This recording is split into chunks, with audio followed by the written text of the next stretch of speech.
Hello student, देखिए last lecture में हमने एक विमीय, द्विविमीय और त्रिविमीय यानी रेखिक आवेश वितरण के लिए देखिए रेखिक आवेश वितरण,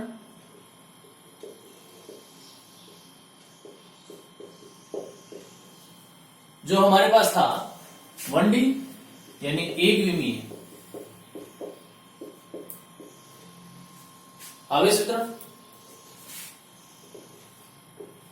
सेकंड नंबर जो था वो था हमारे पास पृष्ठीय आवेश वितरण,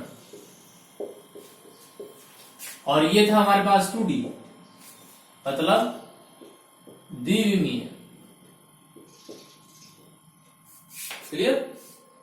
तीसरा जो था हमारे पास था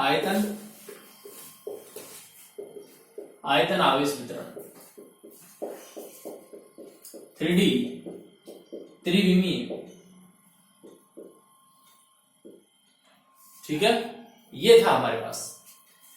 अब यहां हमने ये तो देख लिया था कि आवेश वितरण जो है ये किस प्रकार से, इसकी हमने चर्चा की थी कि जो आवेश वितरण है कि किस प्रकार का आवेश वितरण है तो उसे क्या कहा जाएगा। इसके अलावा हमने इसके सिंबल भी लिखे थे, जैसे किसी के लिए देखिए लैम्डा, किसी के लिए क्या लिखा था, किसी के लिए हमने रो लिखा था, और एक जो हमारे पास था उसके लिए हमने क्या लिखा था, सिग्मा लिखा था। इस प्रकार से हमने लिखे।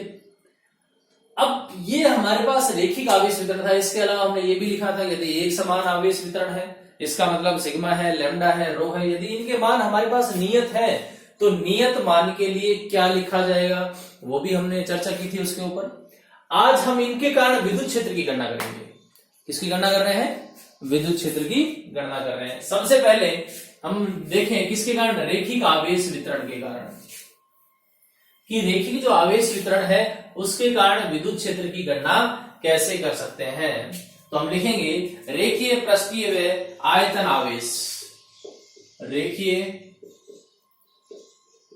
पृष्ठीय व आयतन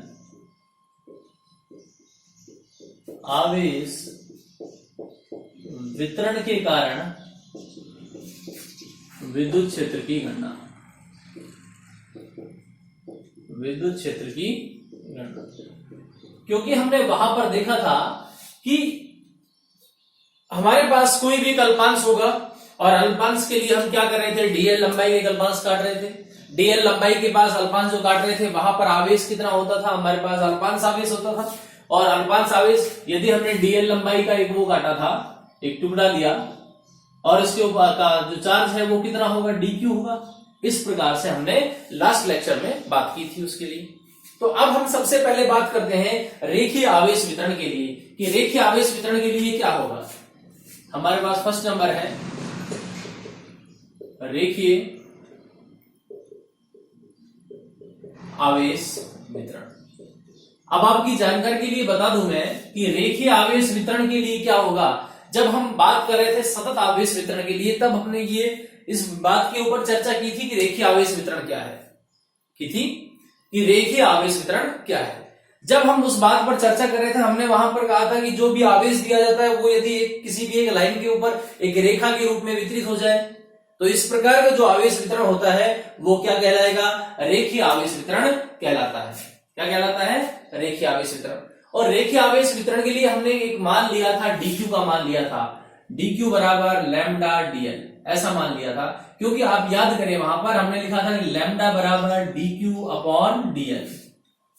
लैम्डा बराबर हमने क्या लिया था वहां पर, लैम्डा बराबर डीक्यू अपॉन डीएल। तो यहां से यदि अल्पांश आवेश का मान निकालना हो, क्यों अब हमें यहां पर समाकलन करने की जरूरत पड़ेगी।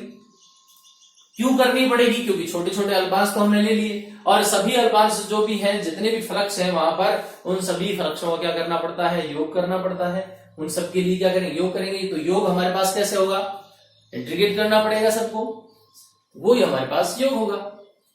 तो हमने बात की थी वहां पर लैम्डा बराबर डीक्यू अपॉन डीएल, ये हमारे पास वहां पर एक फॉर्मूला आया था। कहां पर?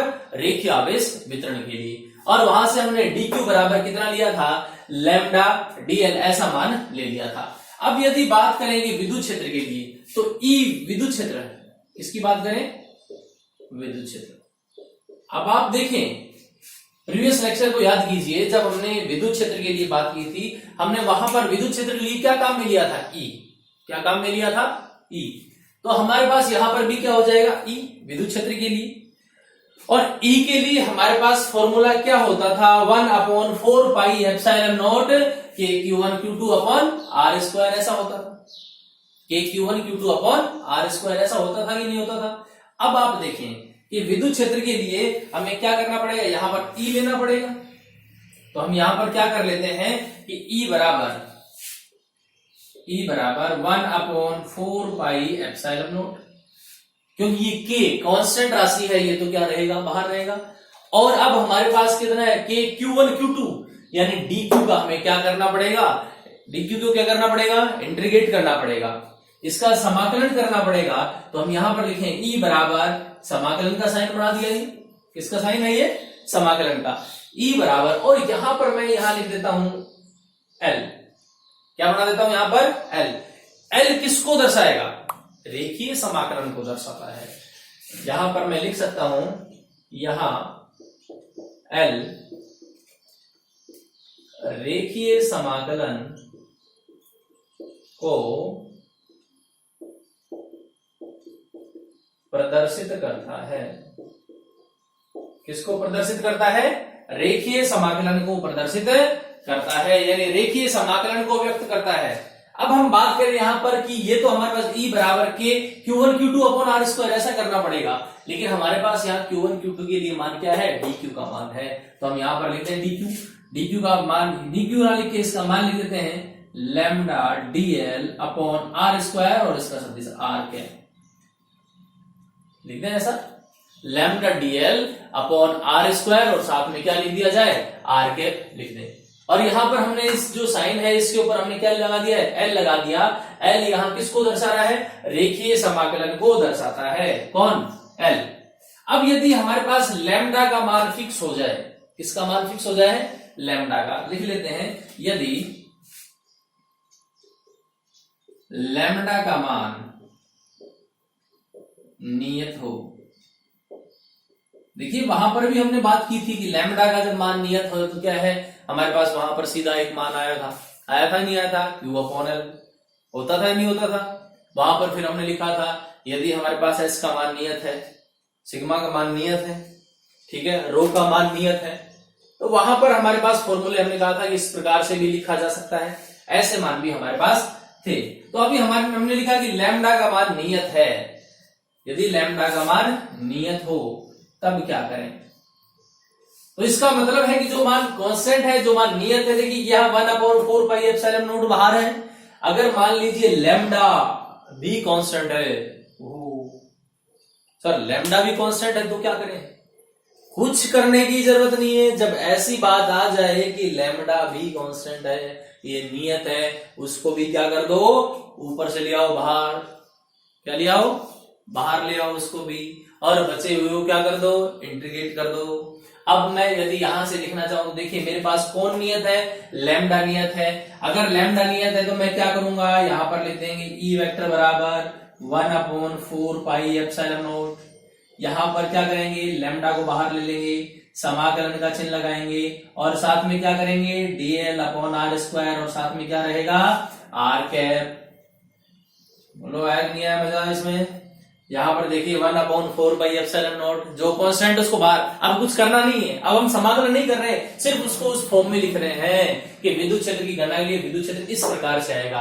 आगे हल नहीं करना है इसको, बस इतना करके ही छोड़ देना है। आगे जब जरूरत पड़ेगी तो हम इसको आगे भी सोल्व कर लेंगे। अच्छा लगा कि सर जो भी नियत है उसको बाहर ले लो, कुछ करना ही नहीं पड़ रहा है इसमें। बहुत सिंपल टॉपिक है ये तो, कि विद्युत क्षेत्र की गणना कैसे करें। जब कुछ भी नहीं करना, जो मान नियत है उसको बाहर ले आओ, जो नहीं है उसको अंदर छोड़ दो। dl अंदर छोड़ दिया, लैम्डा कांस्टेंट बाहर आ गया, और इस फॉर्म में इसको लिख दिया। क्लियर हुआ? अच्छा, एक बात तो यहां से क्लियर हो जाती है। अब हम बात करते हैं रेखीय आवेश वितरण हमारे पास हो गया लैम्डा के लिए। अब किसकी बात करें? अब हम बात करते हैं आयतन आवेश, पृष्ठीय आवेश वितरण के लिए। 2 नंबर पे हमारे पास कौन है? पृष्ठीय आवेश वितरण है, तो इसी प्रकार से पृष्ठीय आवेश वितरण भी कर लेंगे। देखो ज्यादा अच्छे समझ में आएगा, मैं यहीं पर इसको ना मिटाते हुए यहीं पर पास में लिख देता हूं, आप समझने की कोशिश करें। तो बल को देखिए आप, इसको बराबर कंपेरिजन बहुत सिंपल है, बस उसको विद्युत क्षेत्र निकालने के लिए उसको समाकलन की फॉर्म में लिखना है, कुछ करना ही नहीं। बहुत अच्छा सर, कुछ भी नहीं करना पड़ रहा तो बहुत अच्छा है, इससे अच्छा क्या हो सकता है, इससे इजी तो कुछ भी नहीं हो सकता भाई। क्लियर है? तो अब देखें, अब हम बात करते हैं पृष्ठीय आवेश वितरण की। पृष्ठीय आवेश वितरण, अगर पृष्ठीय आवेश वितरण की बात करें तो हमारे पास वहां पर पृष्ठीय आवेश वितरण जब हम पढ़ रहे थे, तो यदि किसी पृष्ठ को, किसी वस्तु को आवेश दिया जाए, वो उसके पूरे पृष्ठ में फैल जाए, तो इस प्रकार का जो आवेश वितरण था वो क्या कहलाता था, पृष्ठीय आवेश वितरण। और यदि इसके लिए समान हो जाए तो उसके लिए हमारे पास अलग फॉर्मूला था, लेकिन इसके लिए आप याद कीजिए हमारे पास ऐसा आया था, सिग्मा बराबर dq अपॉन ds। बोलिए था कि नहीं था? सिग्मा बराबर dq अपॉन ds ऐसा मान होता था। और यहां से हमने कहा था कि dq बराबर, तो देखिए dq बराबर सिग्मा ds, याद करो, देखो dq l lambda dq sigma ds है कि नहीं है? अरे हाँ के ना, है ऐसा। अब देखिए आगे, क्या सर आप तो बराबर बराबर किए जा रहे हो, तो भाई बराबर बराबर ही करना है, हमें सिर्फ उन फॉर्मूलों को एडजस्ट करना है, उनको विद्युत क्षेत्र के फॉर्म में लिख देना है, समाकलन की फॉर्म में लिख के छोड़ देना है। इसलिए तो मैं यहां पर लिख रहा हूं, नहीं तो मैं इसको मिटा देता, इसको ऐसे करके, और उसके बाद फिर यहां पे और दूसरा लिखता। सारे के सारे बिल्कुल सिंपल है, तीनों के तीनों इसी फॉर्म में लिख के आप छोड़ दें। तो अभी क्या करें सर, इसको विद्युत क्षेत्र की फॉर्म बनाएं, बना दो बच्चों। कैसे बनाओगे?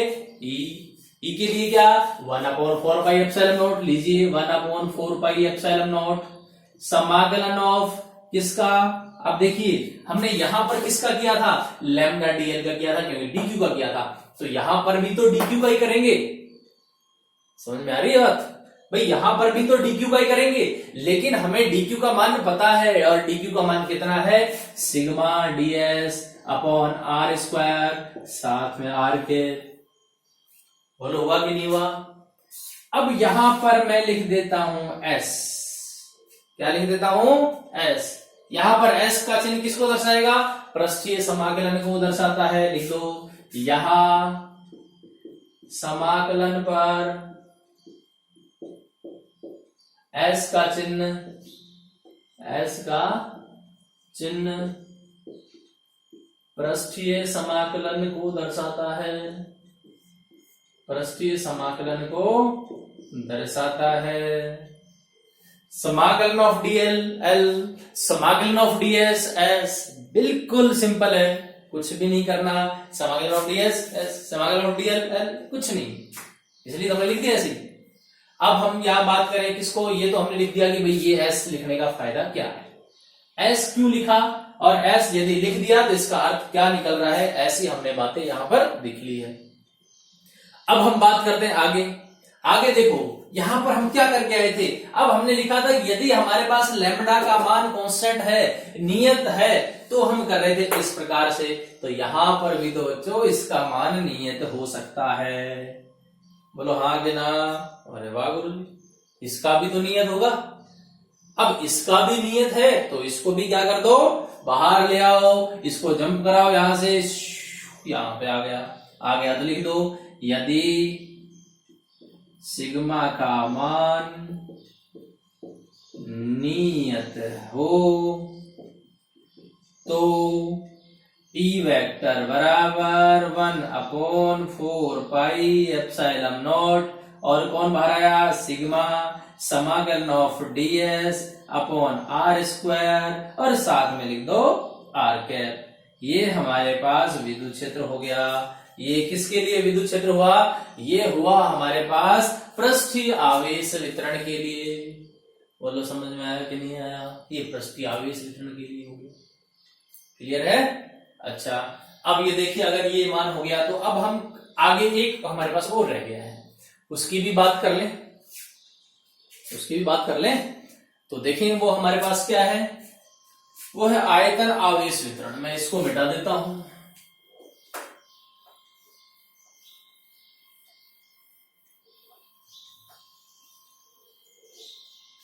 देखिए बच्चों क्या है हमारे पास है थर्ड आयतन आवेश वितरण। आयतन आवेश वितरण क्लियर है? आयतन आवेश वितरण। ओके बिल्कुल सिंपल। अरे सर ये तो हम खुद भी कर सकते हैं, तो भाई कर लो, कर सकते हो तो क्या करें? सर क्या करना है बताइए? सर कुछ भी नहीं करना, यहाँ पे रो लिख देना है। चलो मैं यहाँ लिखता हूं, यहाँ पे रो लिख देना है, लिख दो। यहाँ पर डी क्यू लिख दो, लिख दिया। यहाँ पर डीएस लिख दो। नहीं सर डीएस तो नहीं आएगा। आएगा? नहीं आएगा। क्यों नहीं आएगा? क्योंकि डीएस किसके लिए काम में लिया था? ये देखिए पृष्ठ आवेश वितरण के लिए डीएस हमने काम में लिया। तो यहां पर आयतन के लिए, वॉल्यूम के लिए क्या लिख दें? डीवी लिख दें। क्या लिख दें? डीवी। तो अब मुझे आप बताइए कि डी क्यू बराबर कितना? डी क्यू बराबर रो डीवी। It's clear? यस और नो? यस। देखिए डीवी बराबर रो, डी क्यू बराबर रो डीवी, ऐसा मान हो गया हमारे पास। अब यदि हम बात करें कि यहां पर हम विद्युत क्षेत्र लिए लिखें ई वेक्टर बराबर 1/4 पाई एप्सिलॉन नॉट, समाकलन बना दो, साथ में क्या डी क्यू का कर दो, रो डीवी कर दो, और यहां पर क्या लिख दो?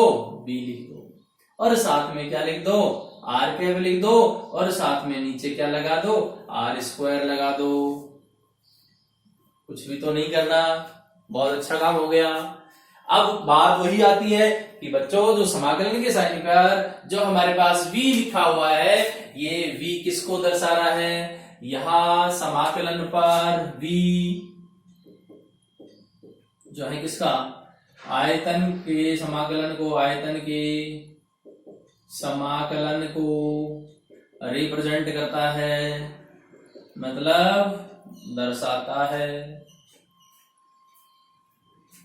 अरे कछु भी नहीं करना पड़े भाई, या में तो सिर्फ और सिर्फ v लिख देना नीचे, या में s लिख दियो नीचे। इससे पहले वाले में क्या लिखा था? इससे पहले वाले में सर हमने कुछ लिखा था, वहां पर हमने लिखा था लैम्डा। किसका लिखा था? लैम्डा। आयतन समाकलन यहाँ v, वहां पर s, और वहां पर लैम्डा। लैम्डा किसको दर्शा रहा था? चलिए अब हम बात कर लेते हैं आगे। तो हम क्या लिखें कि ऐसा मान लिख दिया, यदि v का मान नियत हो तो क्या? कुछ नहीं हो तो कुछ नहीं क्या? E vector 1/4 pi epsilon not. और यहां पर बात करते हैं किसकी? कौन बाहर आएगा? देखो यहां से कौन छलांग मारी?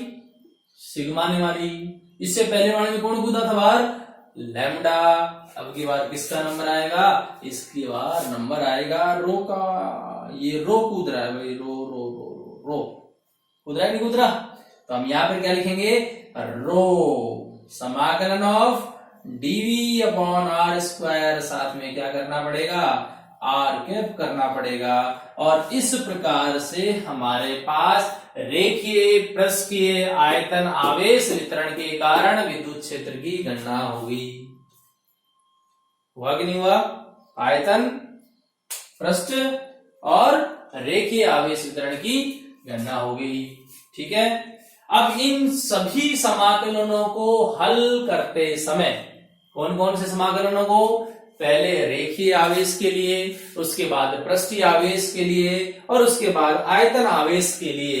इन सभी समाकलनों को हल करते समय विभिन्न अवयवी आवेश dq के कारण de भिन्न भिन्न दिशाओं में होंगे। dq के कारण de भिन्न भिन्न दिशाओं में होंगे, भिन्न भिन्न दिशाओं में होंगे। हो सकते हैं भाई, हर के लिए अलग अलग को जरूरी नहीं कि सर सबकी दिशा एक ही हो ना, कहीं पर कुछ भी हो सकता है। बस हमें तो वहां से क्या करना है अरे एक लीजिए लंबा सा, देखिए उसके ऊपर एक छोटा टुकड़ा काट लीजिए। छोटा टुकड़े के लिए उसकी लंबाई छोटी होगी। कितनी लंबाई होगी? dl लंबाई होगी। उसके ऊपर आवेश भी तो होगा, तो आवेश भी तो सर छोटा ही होगा, है इतना सा होगा। आवेश भी छोटा होगा, और आवेश जब छोटा होगा तो कितना छोटा होगा? उसके ऊपर आवेश dq होगा। इस प्रकार से हम इनके विद्युत क्षेत्रों की गणना कर सकते हैं। तो आज हमने डिस्कस किस पे किया? रेखीय, पृष्ठीय और आयतन आवेश वितरण के लिए विद्युत क्षेत्र की गणना पर डिस्कस किया। यहां से हमारे पास कुछ फॉर्मूले आए, नियत मान हो तब कुछ और आया था, और यदि नियत मान नहीं है तो उससे पहले कुछ और मान आया था। ठीक है, इस प्रकार से हमने आज का टॉपिक ये रखा। कल के लिए कंटिन्यू अगले नेक्स्ट लेक्चर में, तब तक के लिए गुड बाय।